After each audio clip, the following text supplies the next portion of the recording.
అమ్మ ఇప్పుడు పక్షులు ఏం చేస్తాయంటే ఇక్కడ ఈ పంట పొలాల్లో ఉన్న చిరు చిరు ధాన్యాలను తీసుకెళ్ళి ముక్కుతో తీసుకెళ్ళి అడవిల్లో వేస్తాయి. అడవిల్లో దొరికే ప్రతి గింజను తీసుకొచ్చి ఇటు పంట పొలాల పక్కన వేస్తాయి. సో అక్కడ అంటే ప్రకృతిని పెంచాలనే ఆలోచన పక్షులకే ఉన్నప్పుడు మనుషులు కూడా ఆలోచన చేయాలి అని నా ఉద్దేశం. మీరేమంటారు? మళ్ళా పక్షులు కూడా వస్తాయి. ప్రకృతి బయోడైవర్సిటీ, ఆ బయోడైవర్సిటీ వల్ల పక్షులు తిన్న ఆహార పదార్థాలు అక్కడక్కడ విసర్జించడం వల్ల చెట్ల మీద గూళ్ళు పెట్టుకోవడము, వీటి వల్ల మొక్కలు అవన్నీ రకరకాలుగా ఈ బయోడైవర్సిటీ పక్షులు లేకుండా చేసి, మొక్కలు లేకుండా చేసి, బయోడైవర్సిటీ ఈ విధంగా లేకుండా చేసినందువల్ల మనకు కరోనా ఇటువంటి రోగాలు వస్తున్నాయి. కాబట్టి ఎవరి కోసం నాటాలి మొక్కలు? మన కోసం మనం నాటుకోవాలి మొక్కలు. ప్రకృతితో మమైకమై జీవించాలంటే అవన్నీ ఖచ్చితంగా ఉండాలి. ఎటువంటి రోగాలు రాకుండా ఉండాలంటే భారతదేశం కర్మభూమి కనుక మొక్కలు మంత్రం కాని అక్షరము లేదు, ఔషధం కాని వృక్షము లేదు అని చెప్తున్నారు. ప్రతి ఒక్క వృక్షము ఔషధమే. కాబట్టి పూర్వం మన యొక్క సాంప్రదాయంలో వృక్షాలకు ఎంతో, ప్రతి ఒక్క చెట్టు పూజనీయమే. వేప పూజనీయం. కానుగ, పూర్వం కానుగను ఆ యొక్క టీబీ నయం కావడానికి కానుగను వాడేవారు. ఆ కానుగ ఓగుల దగ్గు అని ఒక దగ్గు భయంకరంగా వచ్చేది పిల్లలకు. ఆ ఓగుల దగ్గు పోవడానికి కానుగ యొక్క కాయలను ఒక దండలాగా, నెక్లెస్ లాగా కూర్చి వేసేవారు. అటువంటి కానుగ చెట్లు కూడా ఇక్కడ వేసి ఉన్నారు ఇదివరకే. ఓగుల దగ్గు అని వచ్చేది అనమాట. ఇవన్నీ కూడా రోగాలు నిరోధించడానికి. అసలు రోగాలే రాకుండా పోవాలంటే చెట్లు చెట్లు చెట్లు చెట్లు నాటుతూనే ఉండాలి. ఒక మనిషికి ప్రాణవాయు ఒక సిలిండర్ కావాలంటే మనం కరోనా టైంలో చూసినాం 15,000 20,000. నిస్వార్థంగా ఈ చెట్లు చూడండి ఎన్ని కోట్ల విలువ చేసే ప్రాణవాయువును మనకిస్తున్నాయి. కాబట్టి అట్టి చెట్లను మనం ప్రేమతో, దేవాలయమనో లేకుంటే భక్తితో, ప్రేమతోనే చూడాలి. చెట్లను కూడా చూసి పెంచి పెద్ద చేసినప్పుడు అది ఎంతో ఆక్సిజన్ ఇస్తుంది. మనము ఏది అన్నదానము మించిన దానం లేదు, విద్యాదానం మించిన దానం లేదు, జ్ఞానాన్ని మించిన దానం లేదు అని అంటారు. కానీ నా ఉద్దేశంలో చెట్లు నాటడము మించిన ఒక మంచి పని లేదు అని నేను అనుకుంటాను.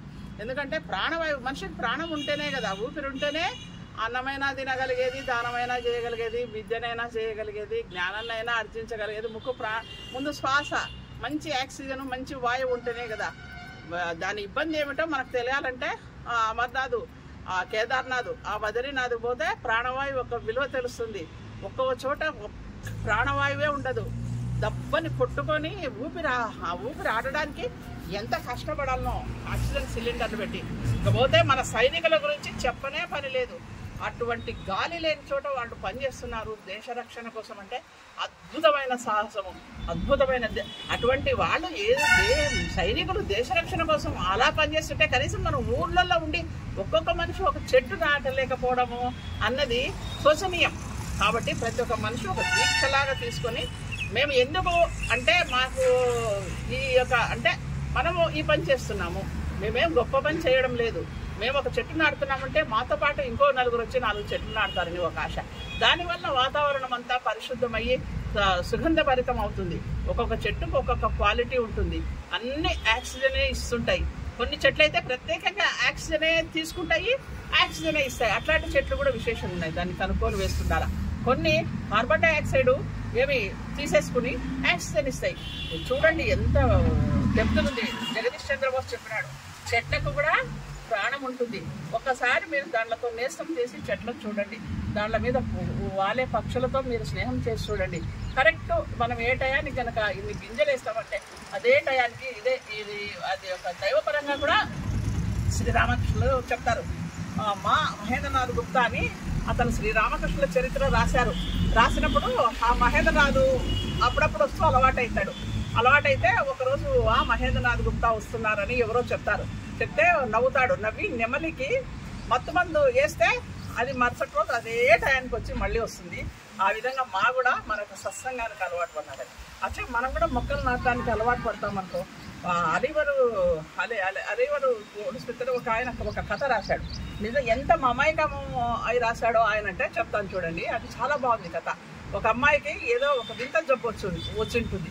ఆ అమ్మాయి ఇంకా చనిపోతుంది అనే పరిస్థితి దినదినానికి క్షీణిస్తుంటుంది.